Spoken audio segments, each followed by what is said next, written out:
अस्सलाम वालेकुम व्यूअर्स। ये हमारा 12th लेक्चर है और जैसे कि मैंने पिछले लेक्चर में आप लोगों को इफ़ का बेसिक फंक्शन का यूज़ करना सिखाया था कि उसको हमने कैसे इस्तेमाल किया और हमने उससे पास और फेल का रिज़ल्ट कैसे जनरेट किया। तो अभी ये वाला जो हमारा लेसन है इसमें हमने ये जो हमारे एनालिसिस हैं इसमें हर एक फंक्शन में, यानी यहाँ पर हम 4 फंक्शंस का यूज़ देखेंगे। तो हर एक में इफ़ तो लगेगा ही सही, लेकिन उसके साथ-साथ दूसरे कौन से फंक्शन लगेंगे उसको हम देखेंगे।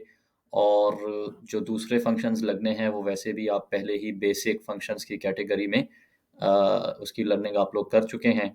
और अगर आप में से किसी ने नहीं की है वो डायरेक्टली यहाँ पर काउंट, इफ, सम, इफ वगैरह को देखने आया है लेकिन उसको काउंट और सम का यूज़ करने नहीं आता, तो वो हमारी इसी प्लेलिस्ट में जाके काउंट के फंक्शन को और सम के फंक्शन को जाके देख लें, तो इंशाल्लाह इसमें उसको कोई प्रॉब्लम, कोई मसला नहीं होगा। ठीक है? तो यहाँ पे वैसे तो मैं आपको डायरेक्टली भी करा सकता था कि काउंट इफ का फंक्शन है, काउंट इफ का फंक्शन उसका क्या यूज़ है। लेकिन ये है कि चूँकि मैंने आप लोगों को स्टार्ट में कहा था कि हमने साथ-साथ प्रैक्टिकली डेटा मॉडल पर वर्किंग करनी है और यहाँ पे आपके ज़हन में होना चाहिए कि ये हमारी शीट थोड़ी-सी सिंपल है, तो इसलिए मैं आपको यहाँ पर स्टार्टिंग प्रैक्टिस यहाँ पे करवा रहा हूँ और इसके बाद फिर इंशाल्लाह हम आखिर में एक डेटा मॉडल पे काम करेंगे, जो कि हमारी सैलरी शीट है। तो इसमें थोड़े से नेस्टेड इफ के फंक्शन यूज़ होंगे और इसके अलावा कुछ फंक्शंस को हम यूज़ करेंगे। तो इस वजह से फ़िलहाल इसको मैंने स्टार्ट नहीं किया है। हम डायरेक्टली सिंपल जो हमारा केस है स्टूडेंट मार्कशीट, इसी पर हम काम करते हैं, ठीक है? तो अब यहाँ पे हमने नॉर्मली जो हमने फंक्शंस यूज़ करने हैं वो मैं यहाँ पे लिख देता हूँ। एक हमने सीखना है काउंट इफ, दूसरा हमने करना है काउंट इफ्स, ठीक है? और इसी तरीके से एक हमने सीखना है सम इफ का फंक्शन और दूसरा हम सीखेंगे सम इफ्स का फंक्शन, ठीक है? तो बेसिकली यहाँ पे ये देखें कि हमें ये पता है कि काउंट का फंक्शन क्या करता है। काउंट असल में सेल्स को काउंट करता है, ठीक है? हमने अकाउंट में पढ़ लिया ऑलरेडी। और कौन से सेल्स को काउंट करता है कि जिसमें डेटा मौजूद हो, ठीक है? तो अब यहाँ पे हम सेल्स को काउंट तो करना चाहते हैं क्योंकि यहाँ पर लिखा हुआ है स्टूडेंट्स दैट पास्ड एग्ज़ाम, यानी यहाँ पर हम ये कह सकते हैं number of students that passed exam, ठीक है?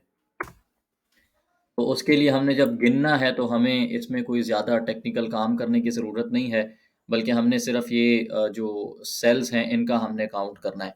लेकिन यहाँ पे हमने जो ये एक स्टेटमेंट लिखी हुई है ना, हू पास्ड एग्ज़ाम, ठीक है? तो इसके लिए हमें फिर इफ़ यूज़ करना पड़ेगा, यानी हमने सेल्स तो काउंट करने हैं लेकिन हमने सिर्फ़ वो वाले सेल्स काउंट करने हैं कि जिसमें पास की वैल्यू हो। जो फ़ेल की वैल्यू वाले सेल्स हैं उसको हम इग्नोर कर देंगे, ठीक है? तो हम यहाँ पे आते हैं और काउंट इफ के फंक्शन को यहाँ पे हम यूज़ करते हैं, इक्वल्स टू काउंट इफ। ये फंक्शन का नेम हो गया, ब्रैकेट आपने ओपन किया। यहाँ पे हमेशा एक बात ये ज़हन में रखिएगा कि हमेशा से इन पैरामीटर्स को देखा करें और उसके बाद आप वैल्यू का इनपुट किया करें, ठीक है? क्योंकि जो पुराने वर्जन्स थे जब हमने सीखा था ये 2000 ऑफिस में, उस वक्त तो पैरामीटर्स होते नहीं थे, चीज़ें हमें खुद याद रखनी पड़ती थी। लेकिन अब ये फीचर्स हैं इन ऑफिस वर्जन्स में, आपको पैरामीटर्स दिखा देते हैं। तो सबसे पहले ही हमसे क्या चीज़ मांग रहा है, हमसे रेंज मांग रहा है। कौन सी रेंज मांग रहा है? वो वाली रेंज मांग रहा है जिन सेल्स को हमने काउंट करना है, ठीक है? तो यहाँ पे मैं इसको ये वाली रेंज दे देता हूँ, ठीक है? यानी ये वाला कॉलम है, इसमें जितने सेल्स हैं, हमारा डेटा जितने सेल्स पे है, ठीक है? रेंज आ गई, रेंज के बाद आपने कॉमा प्रेस करना है और इसके बाद ये आपसे क्राइटेरिया पूछता है कि क्या क्राइटेरिया है, ठीक है? तो यहाँ पे आके मैं इसको कह देता हूँ पास, यानी ये मेरा क्राइटेरिया है और यहाँ पे मैं ब्रैकेट को क्लोज कर देता हूँ, ठीक है? अब यहाँ पे देखें दो फंक्शंस एक साथ अप्लाई हो रहे हैं। काउंट ने क्या करना है? काउंट ने इन तमाम सेल्स को काउंट करना है जो कि 5 हैं। लेकिन फिर इसके बाद काउंट के साथ हमने जो इफ़ को कंबाइन किया तो वो इसलिए किया ताकि ये देखे कि इसमें कौन से वाले पास हैं। तो फिर इसका रिज़ल्ट जो है हमारे पास कितना रह जाता है, यानी हमारे पास 3 स्टूडेंट्स ऐसे हैं कि जो पास हैं। तो मैं जब एंटर प्रेस करता हूँ तो ये देखें हमारे पास जो है वो 3 आ गया, ठीक है? इसी के साथ-साथ मैं यहाँ पे आपको काउंट इफ्स के बारे में बताता हूँ। अभी हमने काउंट इफ को देखा, तो काउंट इफ जो यूज़ होता है वो सिंगल कंडीशन के लिए यूज़ होता है, यानी हमने जो अपनी कंडीशन अप्लाई की वो हमने सिर्फ इस पास फेल वाले कॉलम पे अप्लाई की। और इफ्स जो है जिसमें साथ में आखिर में एस लगता है, तो वो बेसिकली जो है इसलिए है कि उसमें हम मल्टीपल कंडीशंस अप्लाई करते हैं।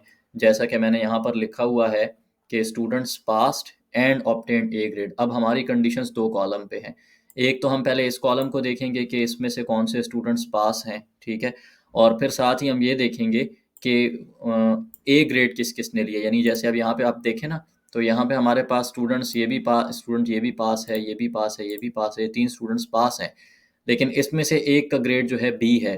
तो फिर इसका मतलब ये हुआ कि हमारे उस फॉर्मूले का रिजल्ट क्या आना चाहिए, 2 आना चाहिए। तो आए देखते हैं इस फंक्शन को, equals to count ifs bracket open. अब मैंने आपसे कहा ना, यहाँ पे आपने पैरामीटर देखना है सबसे पहले, तो पैरामीटर ये पूछ रहा है क्राइटेरिया रेंज 1, यानी वो कौन सी रेंज ऑफ सेल्स है जिसमें आपका क्राइटेरिया, पहला क्राइटेरिया पड़ा हुआ है। तो हमारी पहली रेंज तो ये है, ठीक है। इसके बाद कॉमा प्रेस करें तो ये पूछता है कि यानी ये जो आपने पहली रेंज आपने सेलेक्ट कर ली है, इसमें क्या क्राइटेरिया है आपका, इस फेल पास में आपका क्या क्राइटेरिया है। तो मैं कहता हूँ कि हमारा क्राइटेरिया जो है वो पास का है, ठीक है। फिर जब मैंने कॉमा प्रेस किया, अब ये कहता है कि आपकी दूसरी क्राइटेरिया, आपका जो दूसरा क्राइटेरिया है, तो वो कौन से कॉलम से आप सेलेक्ट करेंगे। तो हम दूसरा जो क्राइटेरिया है वो हम इस ग्रेड के कॉलम से सेलेक्ट करेंगे। तो यहाँ पर क्राइटेरिया रेंज 2 ये हो गई, और ब्रैकेट कॉमा प्रेस करने के बाद यहाँ पे हमने इसको कह दिया कि इस क्राइटेरिया में, यानी इस कॉलम में ए बी सी का जो ग्रेड है, इसमें हमारा जो क्राइटेरिया है वो ए ग्रेड है। यहाँ पे आके मैंने इसको इन्वर्टेड कॉमास में क्लोज किया, और मैंने यहाँ पे ब्रैकेट क्लोज करके जब इंटर प्रेस किया, तो यहाँ पे देखें हमारे पास ये 2 आ गया, ठीक है। यानी काउंट ने क्या करना था, काउंट ने तो इन सेल्स को काउंट करना था, लेकिन काउंट ने काउंट करने से पहले चूंकि इसके साथ इफ्स की कंडीशन आ गई, तो सबसे पहले ये देखा कि इसमें पास कितने हैं, तो रिजल्ट उसका आया कि 3 स्टूडेंट्स पास हैं। लेकिन उसके साथ साथ हमने उसे ये भी कहा था कि ए ग्रेड भी होना ज़रूरी है, यानी स्टूडेंट का पास होना भी चाहिए और ग्रेड भी ए होना चाहिए। तो पहले उसने देखा तो रिजल्ट आया 3, फिर उसके बाद जब इसने ये साथ में कंपैरिजन किया, तो इसमें सिर्फ 2 ऐसे स्टूडेंट्स थे कि जिन्होंने पास तो हुए थे, लेकिन ग्रेड सिर्फ 2 का ऐसा था जो कि ए था। तो इस वजह से हमारे पास जो अल्टीमेट रिजल्ट आया है वो 2 का है, ठीक है। इसी तरह यहाँ पे अब हमने टोटल्स करने हैं। मिसाल के तौर पे क्लास की एवरेज बनने जा रही है, और हमें एडमिनिस्ट्रेशन की तरफ से ये कहा गया है कि आप सिर्फ उन स्टूडेंट्स के ऑब्टेन्ड मार्क्स का टोटल निकाल के बताएं कि जो पास हुए हैं। तो इसके लिए हम यूज़ करते हैं, यानी टोटल हमने करना है, ऐड अप करना है, तो ऐड के लिए हमें पता है कि हम सम यूज़ किया करते थे। लेकिन यहाँ पे हमारे पास हमने टोटल तो करना है, लेकिन टोटल हमने ऑन कंडीशन करना है कि हमारे पास सिर्फ पास स्टूडेंट्स का जो है वो उनके नंबर्स टोटल हों। तो is equal to sum if bracket open, ठीक है।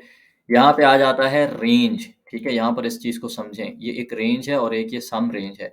सम रेंज का मतलब है वो वाला कॉलम जिसकी वैल्यूज़ को आपने ऐड अप करना है, और ये जो रेंज और क्राइटेरिया है, ये पहली वाली जो रेंज है, ये मतलब ये है कि आप यहाँ पे अपना वो कॉलम बताएं जिसमें से आपने अपना क्राइटेरिया सेलेक्ट करना है, ठीक है। तो अगेन मेरा जो क्राइटेरिया है, मैं उन स्टूडेंट्स के मार्क्स को ऐड अप करना चाहता हूँ जो कि पास हैं। तो डेफिनेटली मेरा जो पहला यानी जो रेंज है, मेरा पहला क्राइटेरिया जो है वो इसी में से होगा, इस कॉलम में से। तो यहाँ पे मैंने इस रेंज को स्पेसिफाई किया ब्रैक कॉमा के बाद। यहाँ पे अब मैंने ये रेंज तो बता दी कि पास फेल वाला कॉलम, इसमें मेरा क्राइटेरिया क्या है, तो इसमें मेरा क्राइटेरिया जो है वो पास है, ठीक है। और इसके बाद फिर मैंने कॉमा प्रेस किया, तो इसने पूछा कि सम रेंज, यानी वो कौन सा कॉलम है कि जिसको आप टोटल अप करना चाहते हैं। तो यहाँ पे मैंने इसको ऑब्टेन मार्क्स कह दिए, ठीक है। यहाँ पे आकर ब्रैकेट क्लोज, और ये देखें, ठीक है। यहाँ पर अभी मैं इंडिविजुअली आपको बता देता, यानी इनको टोटल करके 81, 63 और 95 को मैं सम अप करके बता देता कि हमारी वैल्यू एक्यूरेट है। लेकिन चूंकि ऑलरेडी वैसे ही हम 4 फार्मूला इसमें कवर अप करने जा रहे हैं और वीडियो की लेंथ काफ़ी ज़्यादा हो जाएगी, तो इस वजह से वो आप खुद अगर इसकी एक्यूरेसी चेक करना चाहते हैं तो आप खुद कर सकते हैं, ठीक है।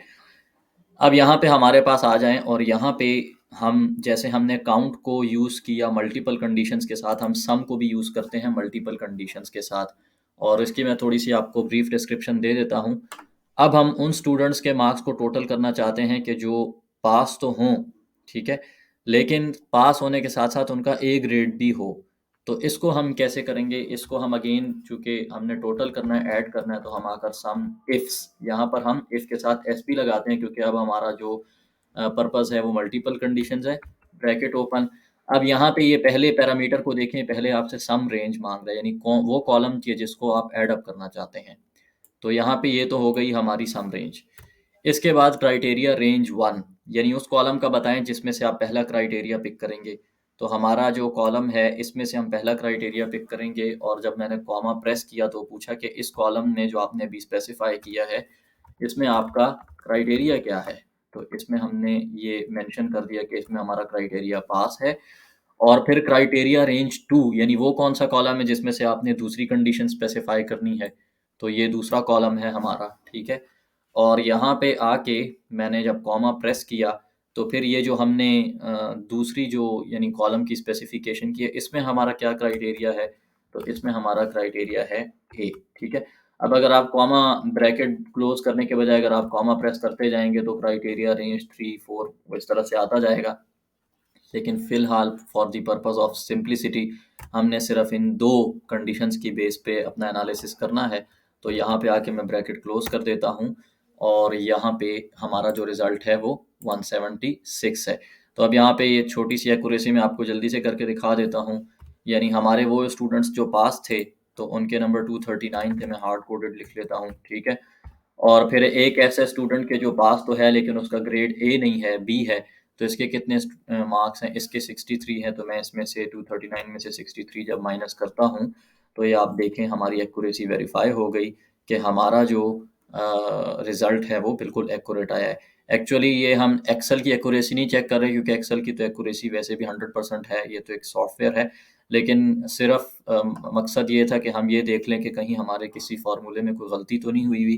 तो उस पर्पज़ के लिए मैंने यहाँ पर आप लोगों को एक एक्यूरेसी वेरीफाई करवा दी है, ठीक है। इस लेक्चर में इतना ही। इंशाल्लाह अगले लेक्चर में हम डेटाबेस के फंक्शंस करेंगे। आपके जहन में होगा कि यार नेस्टेड इफ का जो फंक्शन था वो ग्रेड वाला वो रह गया। ये ग्रेड्स तो मैंने खुद मैनुअली अप्लाई की हैं बगैर किसी क्राइटेरिया के। लेकिन जो जो नेस्टेड इफ का जो फंक्शन होगा वो हमारा इस एक्सेल फार्मूला सीरीज़ का सबसे आखिरी फंक्शन होगा, क्योंकि वो थोड़ा सा टाइम कंज्यूमिंग भी है और कॉम्प्लिकेटेड भी है। तो इस वजह से उसको हम इंशाल्लाह सबसे आखिर में करेंगे। Thank you.